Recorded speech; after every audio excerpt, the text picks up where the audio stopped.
wall. All right. It's like, So this week, we're doing more equations. Degree of 3 or larger. Last week, degree of 2, they were quadratics. All right, so the first way we're going to do these, or the main way, I guess, the polynomials, we're going to factor them. So how does that factor? you quad root it. No? What do we call that one? You square root it. Yeah, it's called a difference of squares, isn't it? Yeah. So when we do a difference of squares, we make 2 sets of parentheses. What's the square root of x to the 4th? X squared. Very good. What's the square root of 16? 4. Then what? Plus and minus. Is that finished being factored? No. No. Can I factor this one further? Yes. X plus 2. No.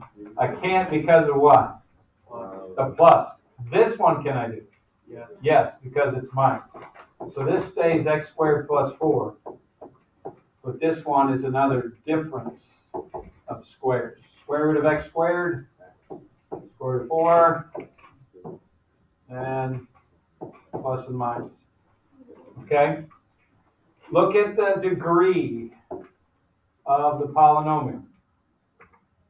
That first term, its exponent tells you the degree. How many answers are there going to be? Whatever that is, yeah. So there's 4 answers. Okay? So to find our 4 answers, we set each factor equal to what? 0, right? Just like we did last week with the quadratics.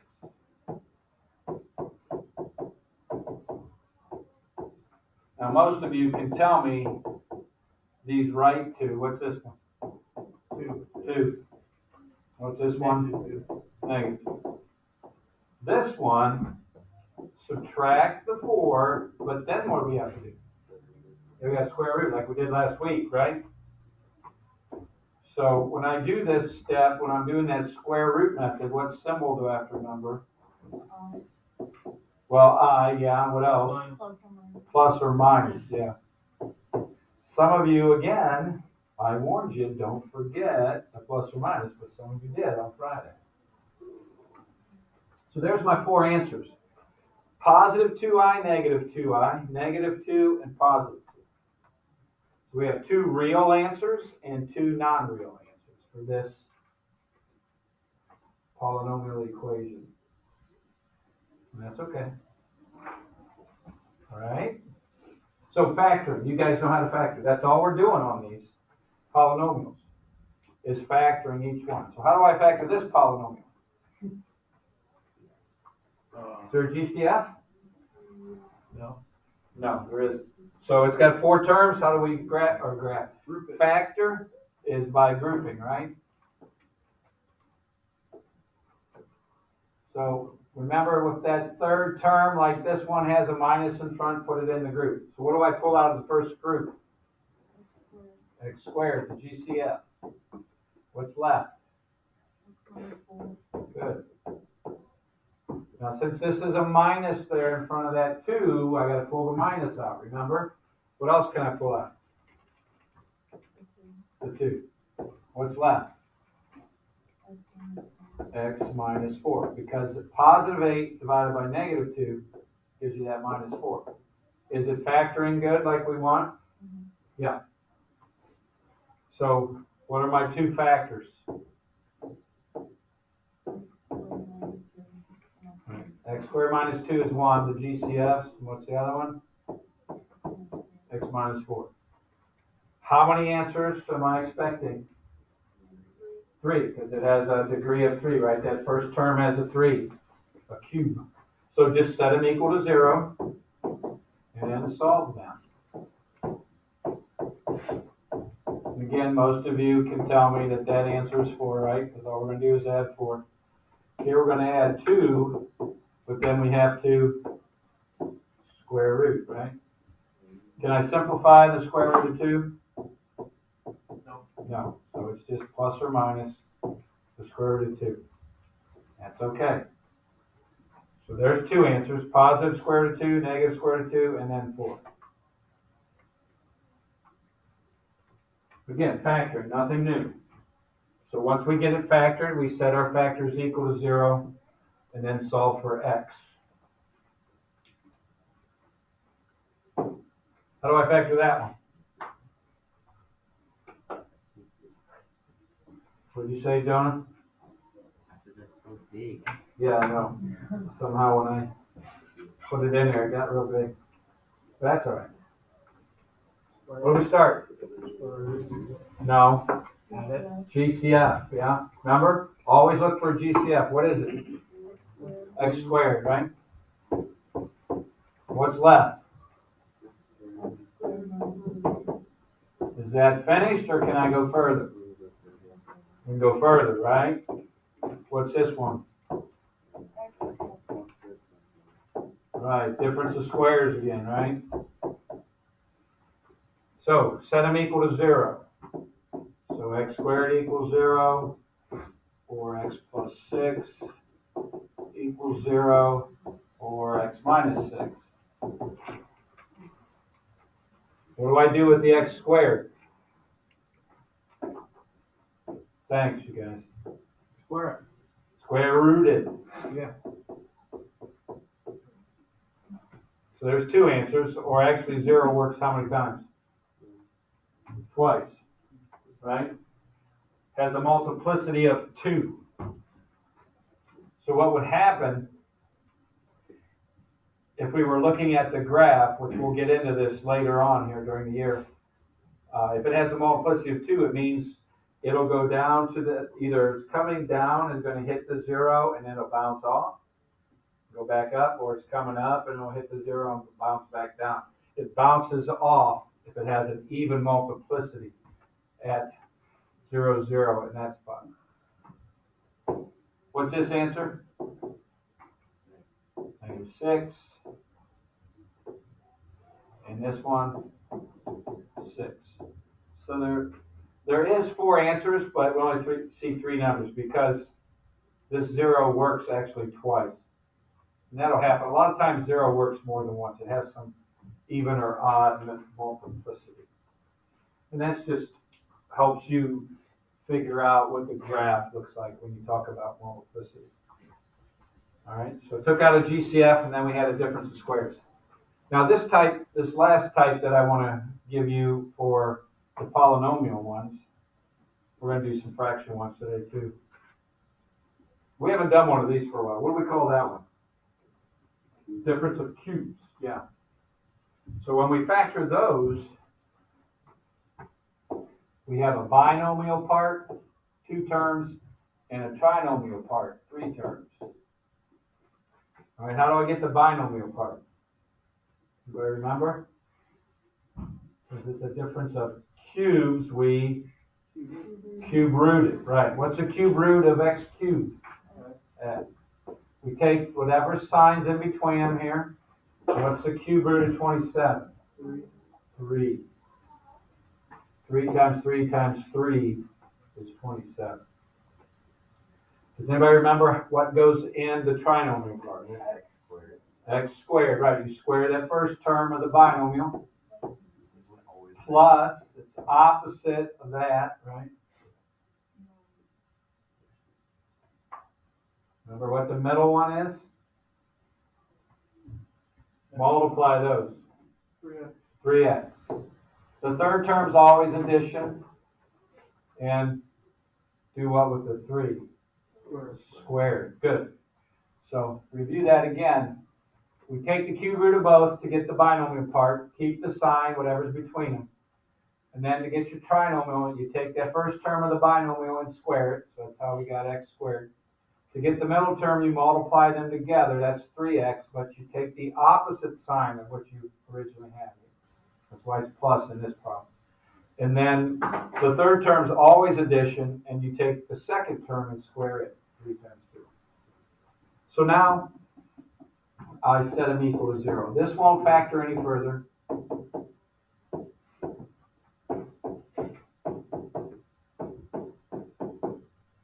So there's my 2 problems I have to solve. This one on the left's what? 3. How am I going to solve this one?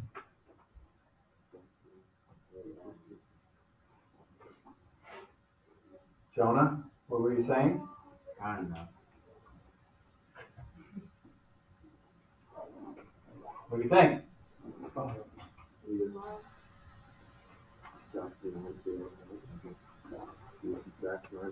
Well, if you want to use completing the square, you could.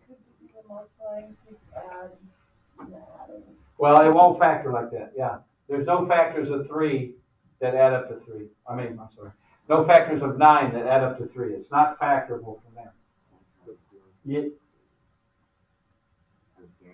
Garrett? That was you, Jonah. What were you saying? That's right.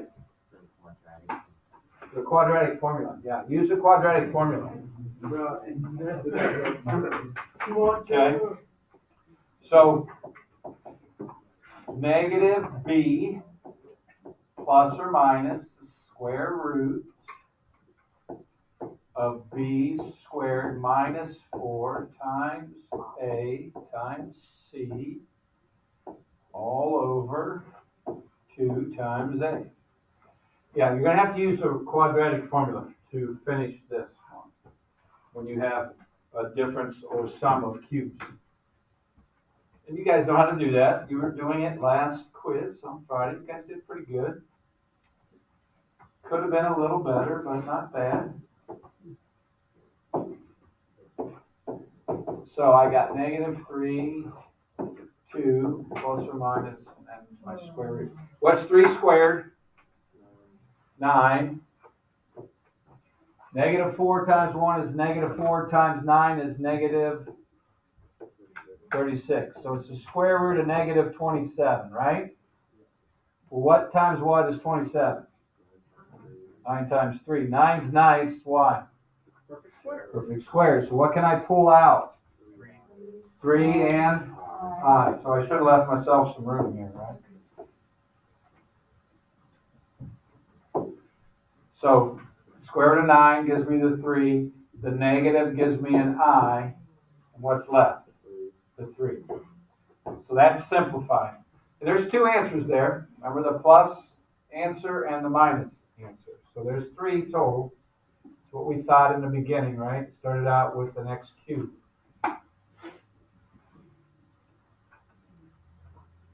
So that's one type of equations that you're solving tonight.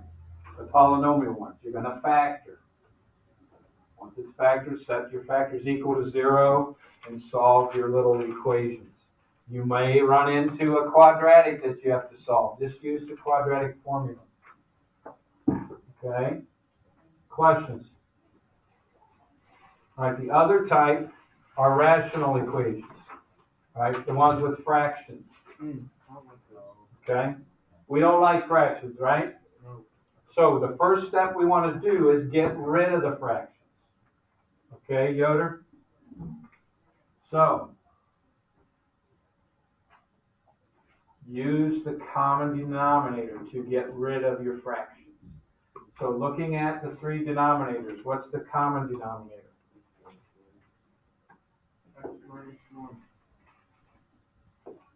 And, yeah, whatever shows up, you use. Because you can't factor either one, right?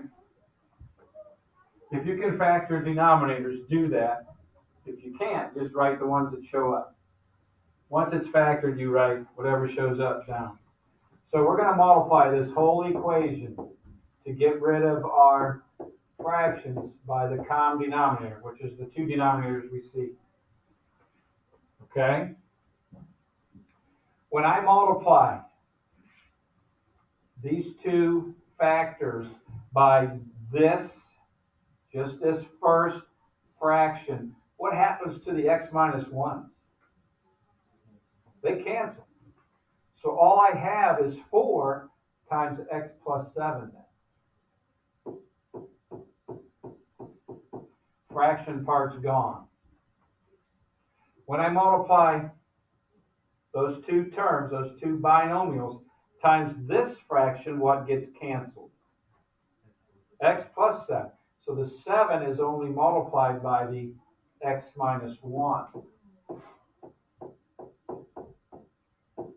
And then on the other side, what gets canceled? The x minus 1s. So then it's 5 times x plus 7. So that's what we want to do first.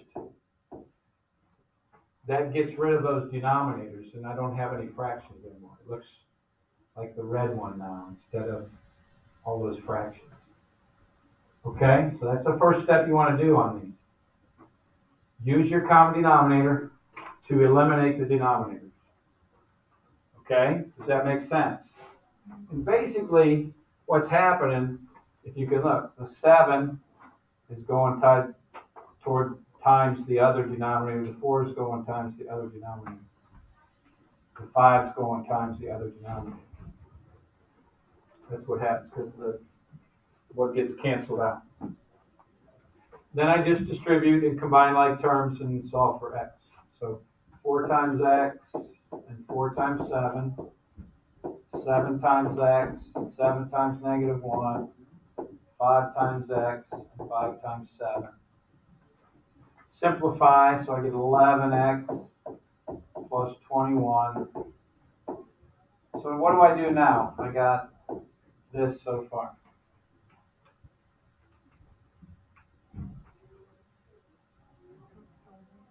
Yeah, get the x's together, right?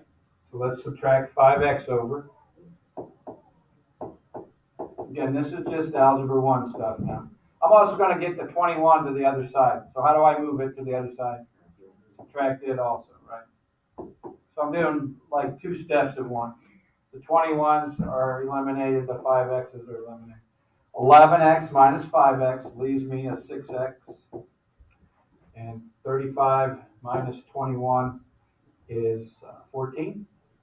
And then divide by 6. You can leave it as a fraction or you can write it as a decimal.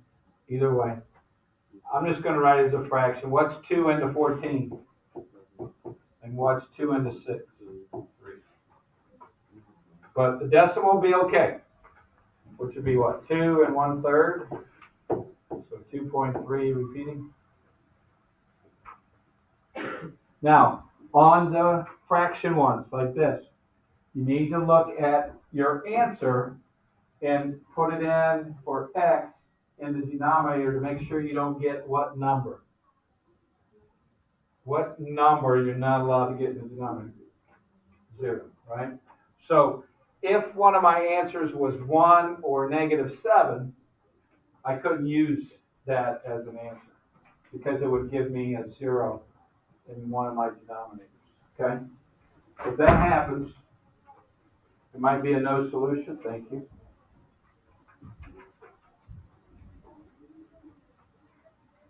You're going to finish tomorrow? Okay. Thanks. Questions on that? So on these, always check to make sure you don't get a 0 for the denominator. Okay? All right, so what's the common denominator here? X minus 5. Thank you, sir. Did you get finished? All right. Did you need a pass or anything? All right. Thanks, Mason. All right, so I have to do what we did on the other one. Multiply everything by the common denominator. There's only one, so those 2 cancel, so what's left? X. X minus 5 times 1, you're like distributing. Here's what's happening. It's just x minus 5. And then the x minus 5's cancel, so that's a minus 5 there. So it looks like that when I do that step. Questions? The x minus 5's cancel.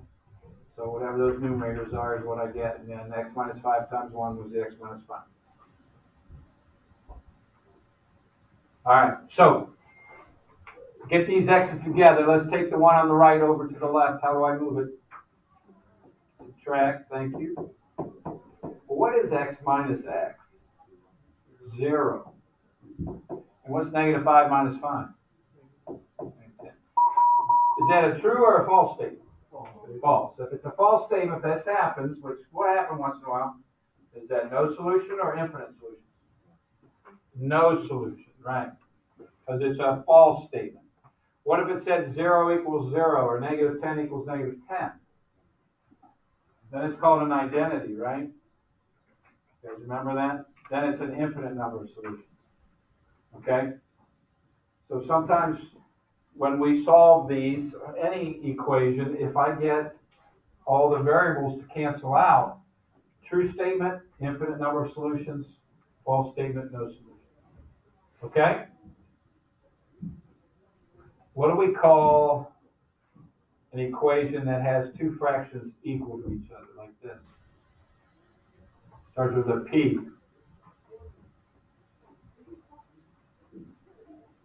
One fraction equal to another fraction. Sometimes they call fractions ratios. One ratio equal to another ratio. Proportion. Yeah, proportion, right? How do we solve proportions? Cross multiply. So we're going to multiply those two. We're going to multiply these two. All right? So the red ones would be x times x plus 1.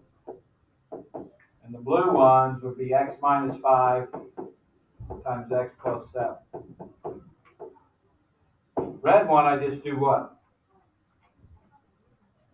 Distribute, right? What's x times x? And x times 1. Now what do I do with the two blue ones? FOIL it, right? So first, x times x, outside x times 7, inside negative 5 times x, last negative 5 times 7. Okay? Let's simplify that first. So we get x squared plus x, can't do anything else there. We get x squared plus 2x minus 35. Questions so far? So just cross multiply the proportions. All right, so what's the next step?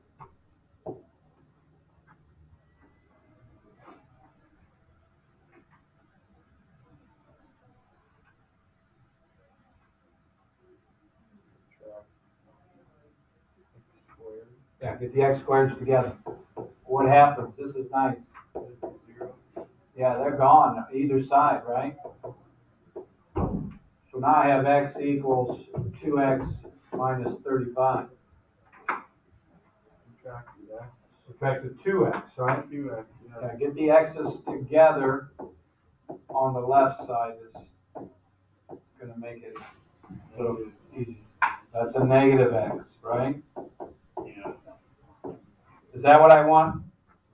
No. Oh, I want x equals, right? How do I make it x equals? -1. Right, divide by the negative 1. Good. So, check your denominators. Is 35 okay, looking at the original problem? Is it okay to have 35, either one? 35 minus 5 is 30. 35 plus 1 is 36. I'm not getting what number? 0. All right. If I would have got a -1 or a +5, I would be able to use it, because that would give me a 0 at the bottom. Questions on the fraction ones? You got a proportion, cross multiply. You got multiple fractions like these two. Just multiply by the common denominator. That'll cancel your denominators. Okay? Those are two types we're doing today. Tomorrow we're doing square root ones and problems that have not radicals, but fractions as the exponents. Those are the really easy ones. Those types. But anyway, here's your homework. Thanks for your attention. The picture is on Canvas for that page, so you don't have to take your own picture. And you got lots of time. You should be able to get it done before you leave. That way you won't have to worry about math tonight.